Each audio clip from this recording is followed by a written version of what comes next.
Joseph Breen.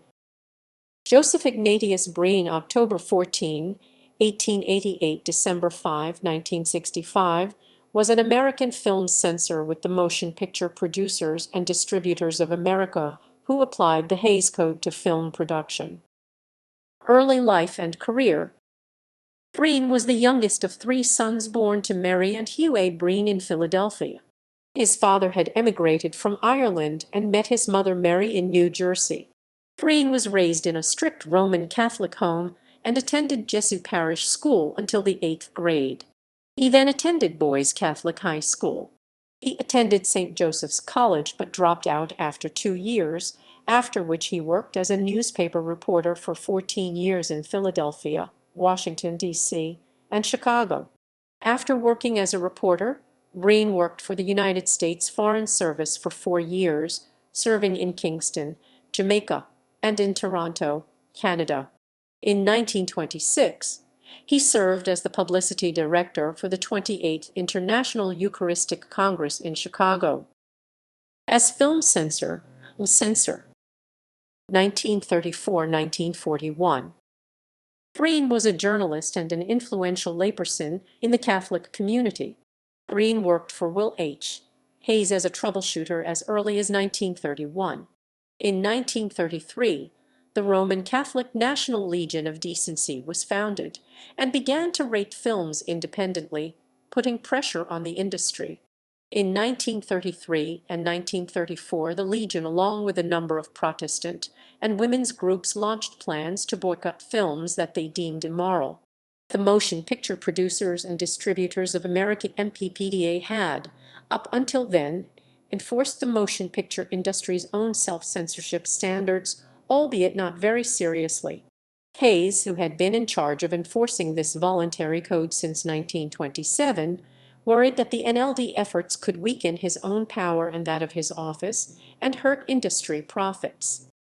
Hays appointed the tough Irish Catholic Breen to head the Production Code Administration (PCA), a newly created department of the MPPDA, created to administer the Motion Picture Production Code. Unlike previous attempts at self-censorship, PCA decisions became binding. No film could be exhibited in an American theater without a stamp of approval from the PCA. Any producer attempting to do so faced a fine of $25,000.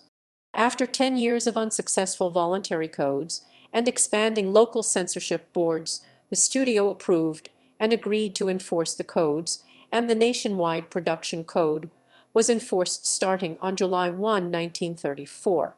Liberty magazine wrote in 1936 that Breen's appointment gave him more influence in standardizing world thinking than Mussolini, Hitler, or Stalin. Breen has been accused of anti-Semitism because of a few personal letters he wrote in the early 1930s.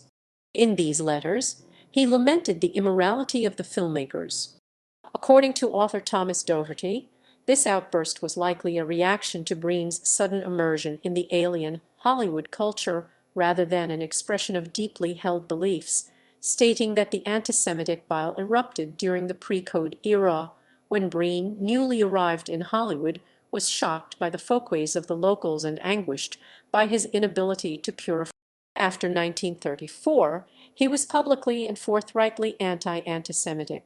Hence, he applauded the fact that Breen had assumed the power to censor Hollywood. Breen, who also expressed anti-Semitic views, was deeply worried that Jewish filmmakers would try to use Nazi mistreatment of Jews during the 1930s as a vehicle for propaganda. He was concerned that Germans would be offended by harsh depiction of Nazis. He specifically warned Hollywood producers to avoid the topic altogether, saying that there is a strong pro-German and anti-Semitic feeling in this country. And while those who are likely to approve of an anti-Hitler picture may think well of such an enterprise, they should keep in mind that millions of Americans might think otherwise. Breen claimed that plans to make such pictures were being coordinated through the Hollywood Anti-Nazi League, which he claimed was conducted and financed almost entirely by Jews. As a result of Breen's anti-communist views, the censorship board pressured Metro-Goldwyn-Mayer to drop plans to film Sinclair Lewis's anti-fascist novel, It Can't Happen Here. In 1938, largely in response to Nazi activities in Germany, Pope Pius Roman XI denounced anti-Semitism, stating that it is not possible for Christians to take part in anti-Semitism. In response to this encouragement, American Roman Catholics formed the Committee of Catholics to fight anti-Semitism. The two authors of the Hays Code, Martin J. Quigley and the Reverend Daniel Lord, S.J., promoted the cause.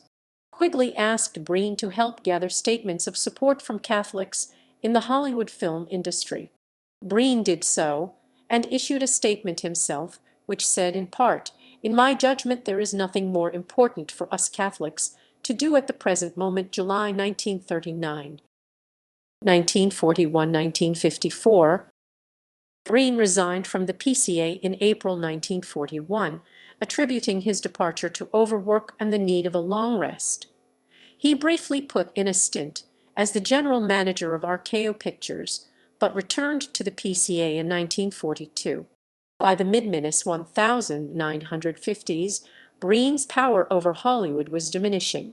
For instance, Samuel Goldwyn publicly insisted that the production code be revised. Around the same time, Howard Hughes, owner of RKO, released The French Line, featuring revealing images of actress Jane Russell in a bathing suit, despite the fact that Breen had refused to approve the picture for release.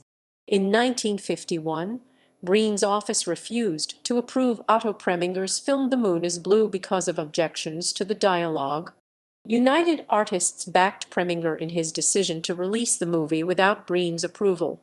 In 1954, the same year, he retired. In responding to these events in an interview with Alain Mosby, Breen claimed that after the events of the past 10 months, The French Line, The Moon is Blue and Goldwyn, the code is more entrenched than ever before.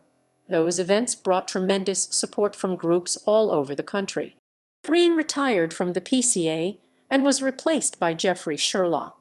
On his retirement, he was presented with an honorary Academy Award for his conscientious, open-minded, and dignified management of the motion picture production code.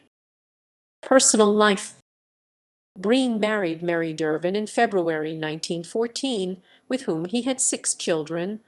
Their son Joseph Breen, Jr. was a writer and director. One of their other children, Thomas, whose right leg was amputated due to a combat injury on Guam during World War II, was cast in a feature role in Jean Renoir's 1950 film, The River, playing a wounded war veteran. Renoir was not aware at the time that Thomas was Joseph Breen's son. After his retirement, Breen moved to Phoenix, Arizona, with his wife Mary. He suffered from poor health in his later years and eventually lost the use of his legs.